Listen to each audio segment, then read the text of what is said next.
When an elderly man's desperate plea for access to his own money was met with cold corporate policies, no one expected a 7-1 NBA legend to become his unlikely champion. No one could have anticipated what happened next. The glass doors of the First Capital Bank trembled as they were thrust open. Walter Thompson's weathered hands gripped his wooden cane tighter as two security guards practically dragged him toward the exit, his worn leather shoes scuffling against the floor. "Sir, I told you 3 times now, no exceptions." The sharp voice of the bank teller cut through the hushed whispers of other customers.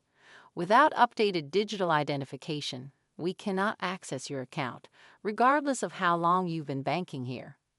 Walter's voice quavered, his dignity crumbling with each word.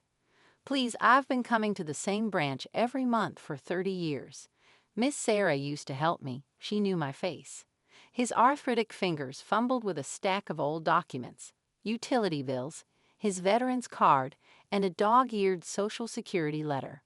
The papers slipped from his trembling hands, scattering across the floor like autumn leaves. A few customers stepped forward to help, but the security guards waved them away. "Sir, you're creating a disturbance," the taller guard announced, his voice echoing off the high ceiling. "My wife's medication." Walter's voice cracked, his eyes welling up with tears he refused to let fall. "The pharmacy closes at 5. I just need to access my pension. It's right there in my account." Through the bank's floor-to-ceiling windows, pedestrians began to slow their pace, phones appearing in hands as the scene unfolded inside. The other customers shifted uncomfortably, some averting their eyes while others watched in growing indignation. A young mother covered her child's eyes, while an elderly woman clutched her pearls, muttering, "This isn't right. This just isn't right." "That's enough," the second security guard declared, taking Walter's elbow. "If you won't leave voluntarily, we'll have to escort you out." The fluorescent lights caught the tears now freely falling down Walter's weathered cheeks as he was steered toward the exit, his cane clattering against the marble floor with each unsteady step. As Walter Thompson stood outside the bank, the scattered papers at his feet told only a fraction of his story. Each document, his veteran's ID, Social Security letter, and 30 years of banking statements, represented chapters of a life dedicated to service. But today, none of these pieces of paper could help him access his own money. The reason for his desperate visit was painfully simple. His wife Margaret's oncologist had just changed her medication regimen that morning. The new prescription, costing $486, needed to be filled before the weekend. Their usual pharmacy, Anderson's drugstore, would close at 5:00 p.m. sharp, a deadline looming just 2 hours away. "Mr. Thompson," a crisp voice cut through the murmuring crowd. Rebecca Stevens, the newly appointed bank manager, emerged from her office. At 34, she'd been fast-tracked through National Financial Group's corporate program, earning this position just 3 months ago during the merger. Her reputation for efficiently implementing new security protocols had made her a rising star in the company. "Miss Stevens." Walter straightened his posture, years of coaching basketball having taught him the importance of dignity under pressure. "I've been trying to explain to your staff. I've banked here since 1989. Every teller used to know me by name." Rebecca gestured toward her office, a glass-walled space that screamed modern efficiency. As Walter followed her, leaning heavily on his cane, the security guards maintained a watchful distance. "Mr. Thompson," Rebecca began, settling behind her desk, "I understand you're trying to withdraw funds from your pension account, but you haven't completed the mandatory digital verification upgrade." Her fingers flew across her keyboard, pulling up his account information. "According to our records, we've sent you 4 notices about these changes." Walter nodded slowly. "Yes, those blue letters. Margaret tried to help me with the computer part, but," his voice wavered slightly, "she's been too sick lately. The chemotherapy takes so much out of her."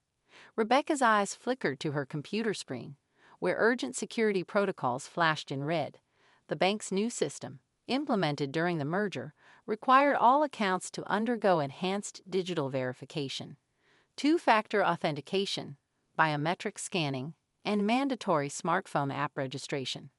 The policy was absolute, no exceptions. The merger with National Financial brought necessary security upgrades. Rebecca explained, her tone professionally sympathetic. Without proper digital verification, we can't authenticate your identity according to the new federal guidelines.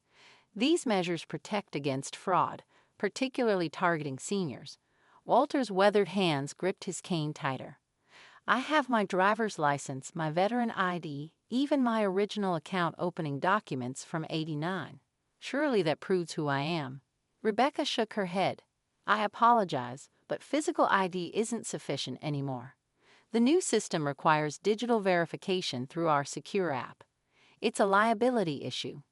Corporate policy is very clear about this. She turned her monitor, showing him the requirements: smartphone with banking app installation, digital ID verification through a third-party service, biometric data registration, two-factor authentication setup, and digital signature enrollment. But I don't have a smartphone. Walter's voice cracked. Margaret and we share a simple flip phone. It was enough. Until today. Rebecca's fingers tensed on her keyboard, the morning's email from corporate headquarters still fresh in her mind. 0 exceptions to security protocols. Violations will result in immediate review of management positions. Her own job, her mortgage, her future in banking, all hinged on perfect compliance. Perhaps a family member could help you set up the digital verification, she suggested, knowing the process would take days to complete. Walter's eyes met hers, years of wisdom and worry reflected in them. My son's stationed in Germany. Margaret's sister is flying in next week to help with her care, but the medication. He placed the prescription slip on her desk. This can't wait until next week. The bank's new policies loomed like an invisible wall between them. Rebecca could see Walter's account on her screen. Decades of careful savings, regular deposits, never an overdraft. But the red warning banner across the top was unmissable. Unverified account. Access restricted. Outside the glass office, the lobby had grown quieter, other customers watching the scene unfold. Many recognized Walter, the coach who'd spent countless evenings in the old gym, who'd bought uniforms for kids who couldn't afford them, who'd written college recommendations and attended graduations long after his students had left his team. The clock on the wall ticked relentlessly toward 5:00 p.m., each moment bringing Margaret's medication deadline closer. The system, designed to protect people like Walter, had become the very thing threatening his family's well-being. Rebecca stood up, her decision made. Walter's insistence on needing the money felt like a nuisance to the new manager and her staff, so much that they felt it was best to have him outside. Right around that time, Shaquille O'Neal and his teenage daughter Myara were pulling up to the bank's parking lot. As they made their way toward the building's entrance, they noticed him. An elderly man sitting on a bench near the bank's side entrance, his shoulders shaking with quiet sobs, a wooden cane gripped tightly in his weathered hands. "Dad, look," Myra whispered, tugging at her father's sleeve. The sight of an elderly man crying wasn't something you saw every day, especially not outside a bank in broad daylight. A few scattered papers lay at his feet. Medical prescriptions, bank statements, and what looked like old photographs spilling from a worn leather wallet. Shaq paused, his 7-only frame casting a shadow over the scene. "Sir, are you okay?" His deep voice was gentle, a stark contrast to his imposing presence. Walter Thompson looked up, hastily wiping his eyes with the back of his hand, that ingrained coaching dignity still evident despite his situation. "I'm sorry," he managed, trying to gather his scattered documents. "It's just my wife, Margaret. She needs her medication, the new cancer treatment, and they won't." His voice cracked as he gestured toward the bank's entrance. Myara was already kneeling, helping collect the fallen papers. She picked up a photograph, a team picture from Millbrook High's championship season. "Dad, look at this. He's Coach Thompson." They were talking about him at the camp today. Shaq's expression shifted as the pieces came together. The stories he'd heard earlier about a coach who had dedicated his life to the community, who'd never turned away a child who couldn't afford to play, who'd worked multiple jobs to keep youth programs running. They were all about this man. Through his tears, Walter explained the situation. The new digital verification requirements, the medication deadline, his wife waiting at home. Each word seemed to weigh heavier than the last. 4 decades of banking here, Walter said, his voice barely above a whisper. Now they treat me like I'm nobody, like all those years mean nothing because I can't use their smartphone app. Myra was already on her phone, her young fingers flying across the screen as she read through the bank's online policies. "Dad, this isn't right," she said, her voice carrying that teenage certainty of justice and injustice. "They can't just." Before she could finish, Shaq had already made his decision.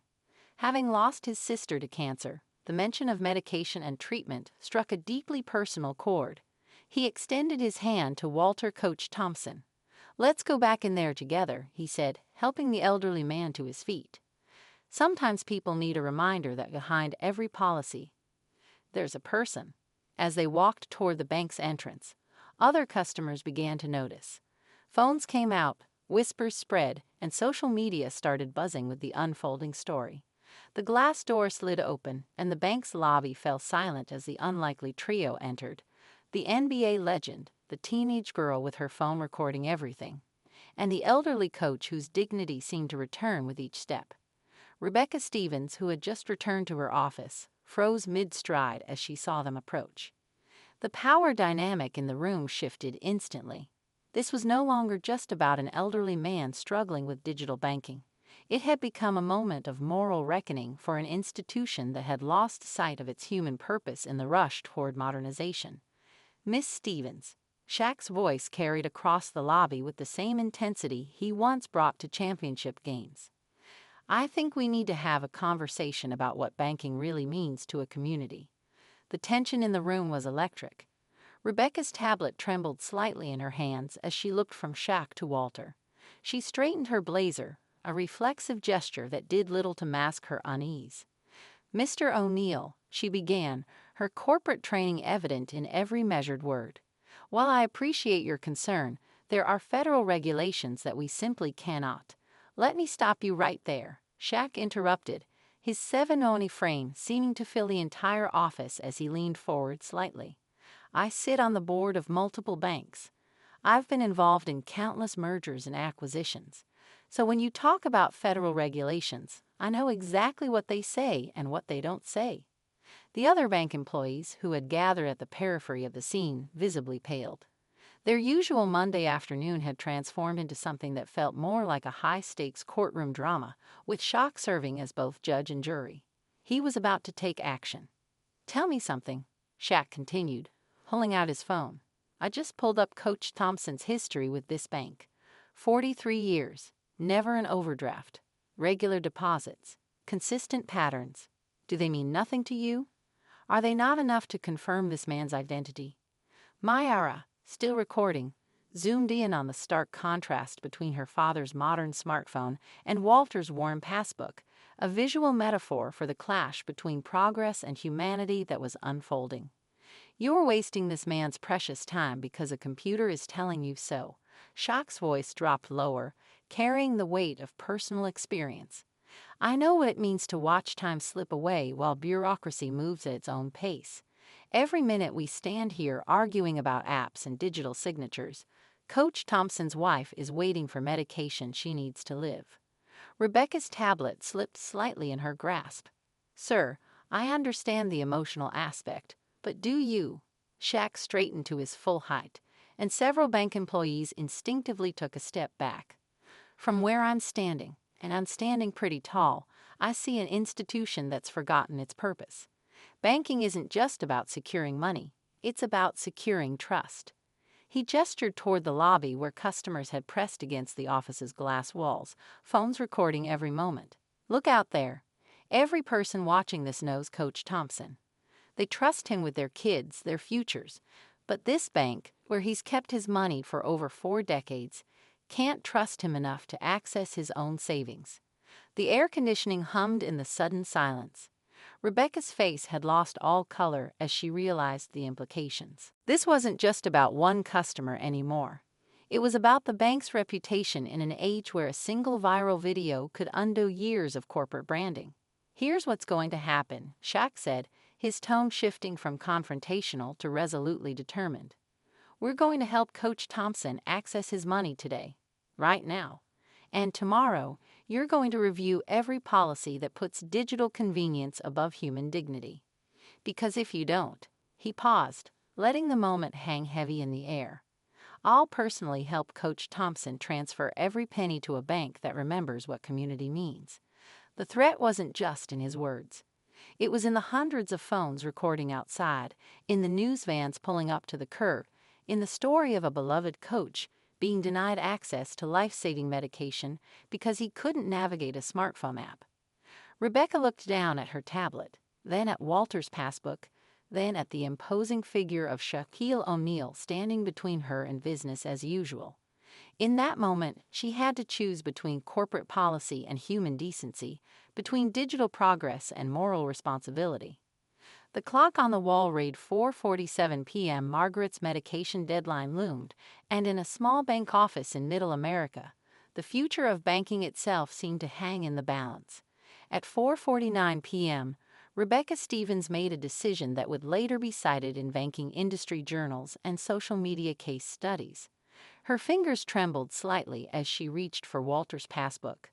"Let's process your withdrawal right now, Coach Thompson," she said, her voice carrying a new note of humanity.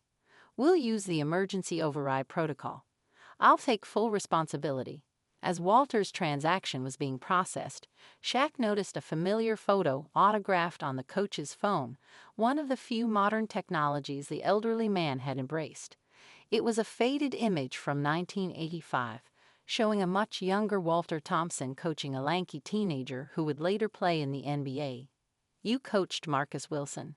Shaq asked, his eyebrows rising in recognition. Walter nodded, a brief smile breaking through his worry. "I taught him that skyhook you could never block," he said, momentarily forgetting his troubles in the warmth of the memory. Shaq's deep laugh filled the office, breaking the remaining tension. "Man gave me fits in '96. That was your signature move." By 4:53 p.m., Walter had his funds. The old man turned to Shaq, his eyes glistening. "I don't know how to thank you," he said, his voice thick with emotion. "Margaret, she's all I have left. This medication." He clutched the bank envelope tightly. Shaq shook Rebecca's hand firmly. "Thank you for doing the right thing," he said, his tone both gracious and meaningful. "Sometimes the biggest assists in life happen off the court." Rebecca nodded, a genuine smile replacing her earlier professional mask. As they walked toward the bank's entrance, Shaq made a quick stop at the ATM. Without fanfare, he withdrew some cash and pressed it into Walter's hand. The old man started to protest, but Shaq raised a hand. "Consider it an investment in the skyhook leasing," he grinned. Myra watched as the two men, one towering, one stooped, but both giants in their own ways, shared a final handshake in the fading afternoon light. Sometimes she realized the biggest victories aren't won with slam dunks, but with simple acts of human dignity.